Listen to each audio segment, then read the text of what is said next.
আছো? ভালো থেকো, সুস্থ থেকো। আর আজকে হলো নীলষষ্ঠী। তো নীলষষ্ঠীতে আমি দেখো পুজো করছি সকালবেলা উঠে। তো আজকে রান্না কী হয়েছে জানো তো? অনেক সকালেই উঠেছি বলতে কি, আমি রাত্রে অ্যালার্ম দিয়ে রাখতে ভুলে গেছি জানো তো। এমনিতে আমি 6:30 7টার সময় উঠে যাই এখন, কিন্তু অ্যালার্ম দিতে আমি ভুলে গেছি। ওই জন্য আজকে ঘুমাতে ঘুমাতে অনেক ঘুমিয়ে পড়েছি। তো তোমাদের দাদাভাই আসলো তখন 8:30 9টার সময়। তারপর আমাকে এসে ডাকতে আমি তাড়াতাড়ি করে মাথায় শ্যাম্পু করলাম। আর কালকে তো নিরামিষ খেয়েছি, তবুও কালকে তো ভাত খেয়েছিলাম, ওই জন্য আবার আরও একবার শ্যাম্পু করে নিলাম। তো শ্যাম্পু করে নিয়েছি, দেখো শ্যাম্পু ট্যাম্পু করে নিয়ে আর ঠাকুরকেই পুজো দিচ্ছি। তো কালকে বিশ্বজিৎ এনেছিল ফুলের মালা, আকন্দ ফুলের মালা, ধুত্রা ফুলের মালা, নীলকণ্ঠর মালা, সব মালা এনেছিল, কিন্তু তবুও আবার তোমাদের দাদাভাই আবার নিয়ে আসলো। তো এবারে আমরা তো সবাই, তার মানে আমাদের ঘরে কি বলো তো, শুধু যে নীলষষ্ঠী মানে বা মায়েরাই করবে আর কেউ করবে না তা না। আমাদের ঘরের 4টেই ছেলে। আমার ননদের একটা ছেলে একটা মেয়ে, আর আমার জায়ের 2টো ছেলে, আমার 1 ছেলে 1 মেয়ে। তো আমরা সবাই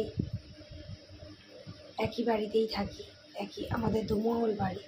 তার মানে এই যে সাদা কালারের বাড়িটা দেখছি ওখানে শাশুড়ি মা থাকে ওই বাড়িতে। আর এদিকের যে বাড়িটা, এই বাড়িটা উপর নিচে করে আমার যা আমি থাকি।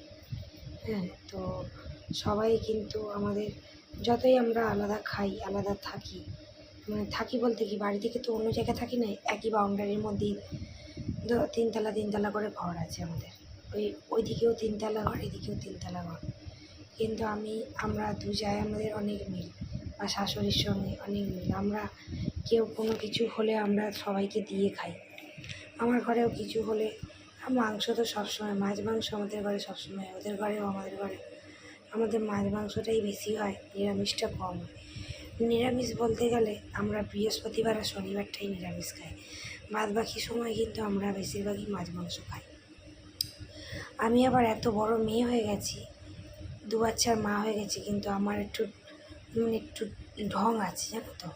মানে আমি মাছ ছাড়াতে পারি না, ওই জন্য আমার মাছ খেতে ভালো লাগে না। মাছ যদি, মাছের মধ্যে কী খাই বলো তো, কাতলা মাছ আর রুই মাছ খাই, বড় বড় কাঁটা ছাড়িয়ে নেবো। কিন্তু আমার এই ছোটো ছোটো মাছগুলো আনলে ভীষণ রাগ ধরে, মাছ তো কাটতেই পারি না, তো খুব কষ্ট করে কাটি। কিন্তু মাছ খাওয়ার সময় ছোটো ছোটো মাছগুলো আমি চিবিয়ে ফেলি সব। আবার অনেক সময় গলায় কাঁটাও ফুটে যায়। তো অনেকেই ভাবে ঢং একটা বড় মেয়ে, এত বড় মেয়ে, 2 বাচ্চার মেয়ে বলতে বউ। হ্যাঁ, বয়সও হয়ে গেছে আমার। সত্যিই বলছি, যেটা বাস্তবিকতা সেটাই বলছি তোমাদেরকে। অনেকে বলতে পারে, সবাই তো আর পজিটিভ কমেন্ট করবে না, সব কিছু কিছু মানুষ আবার নেগেটিভ জিনিস নিয়ে বেশি সমালোচনা করে, বেশি ভাবে। তো তারা বলতেই পারে, আবার ঢং, অত বড় মেয়ে, বউ, 2 বাচ্চার মা, আবার নাকি কাঁটা ছাড়াতে পারে না, ঢং করে। কিন্তু না গো, আমি সত্যিই বলছি, আমি ঢং করছি না। আমি মাছ ছাড়াতে পারি না। বড় বড় মাছগুলো আমি কিন্তু বেশিরভাগ আমাদের ঘরে দেখবে কাতলা মাছ, কাঁটাপোনা, রুই মাছ এইগুলো বেশি হয়। আমাদের ছোটো ছোটো মাছ খুব কমই হয়। কেন বলো তো, ছোটো ছোটো মাছগুলো আমি আবার ছাড়াতে পারি না। আর আমাদের ঘরে আমি হলো সব কিছু, যা বলবো তাই। আর আমাদের ঘরে কী বলো তো, ওই পাঙশ ট্যাংরা, ওই ট্যাংরা মাছ এগুলো আমরা খাই না। আমি তো একদমই পছন্দ করি না। হাঁসের মাংস, তারপরে আমার মামারা খায়, বাপের বাড়ি খায় হাঁসের মাংস, কচ্ছপের মাংস, এগুলো একদমই আমি কিন্তু পছন্দ করি না। আমি টুকটাক খুব ছিমছাম খাই। তো ওই জন্য আমি কী করি, এই ঘরে যে কড়াতে এইসব জিনিসগুলো রান্না, আমি সেই কড়াতেও আমি খাই না, সেই থালা বাসনে খাই না। আমি আবার আলু ভাতে আমার মা, আমি, তোমাদের দাদাভাই মাখলে খাও, কিন্তু অন্য কেউ কারোর হাতে আমি আলু ভাতে পছন্দ করি না খাওয়া। তো যাই হোক, অনেক কথা বলে দিলাম, বকো বকো করতে শুরু করে দিলাম।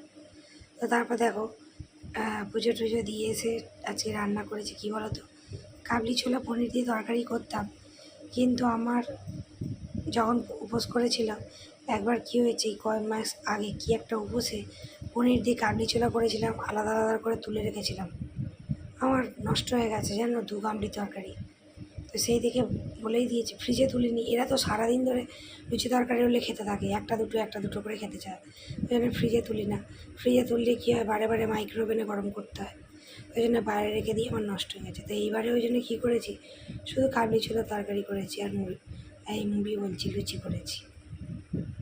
আর দেখো এইগুলো, একটা স্যারেলাক্স আনতে বলেছি, কতগুলো অর্ডার করে দিয়েছে দেখো।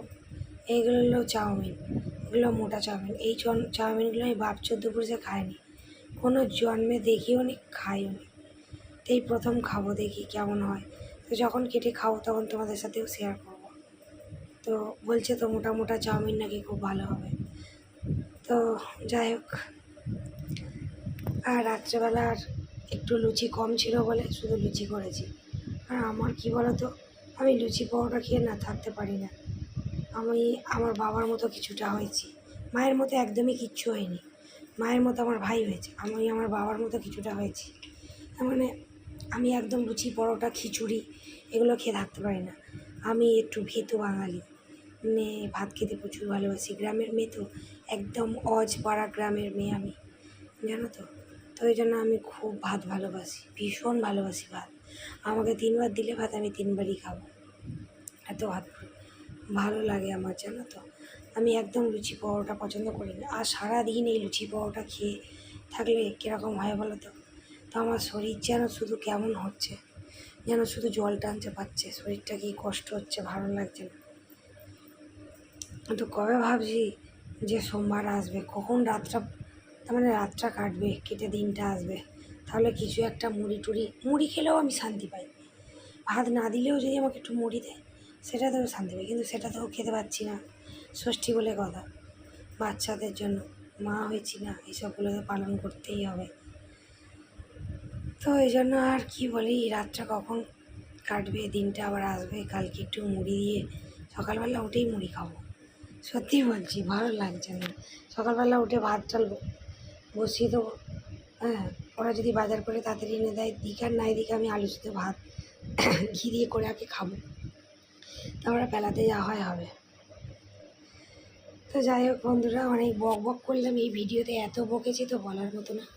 তো যারা আমার দিদিভাইদের লাইভ থেকে আসছো আমার চ্যানেলে, পরিবারে, তো তারা সবসময় পাশে থেকো, এটাই বলবো। আর তোমাদের পাশেও আমি সবসময় আছি। তো গুড নাইট, সবাই ভালো থাকবে, সুস্থ থাকবে, টাটা। আবার কালকে আসছি নতুন একটা ভিডিও নিয়ে। তো দেখো, আর লাইভে আসছি কালকে 4টের সময় লাইভে আসবো কালকে। এবার থেকে ভাবছি 4টে থেকেই লাইভ করবো।